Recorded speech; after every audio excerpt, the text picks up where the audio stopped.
ಬಸ್ಸಾಪುರ ಗ್ರಾಮದ ಬಸಲಿಂಗರಾಮಪುರೆ ಮೃತ ದುರ್ದೈವಿ ಡಿಸೆಂಬರ್ 18ರಂದು ಬಸಲಿಂಗ ಮೃತಪಟ್ಟಿದ್ದ.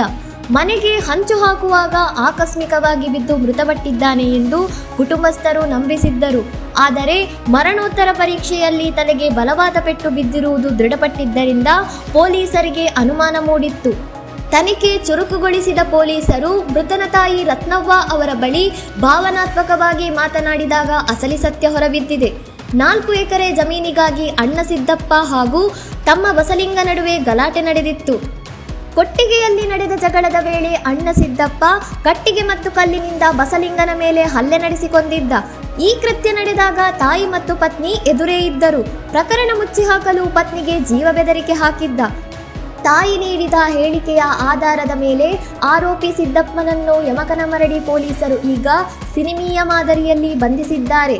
ತಮ್ಮನನ್ನೇ ಕೊಂದು ಬಚಾವಾಗಲು ಸ್ಕೆಚ್ ಹಾಕಿದ ಅಣ್ಣ ಈಗ ಕಂಬಿ ಎಣಿಸುವಂತಾಗಿದೆ. ಹೆಚ್ಚಿನ ಮಾಹಿತಿಗಾಗಿ ನೋಡ್ತಾ ಇರಿ ಸೌರಂ ಟಿವಿ.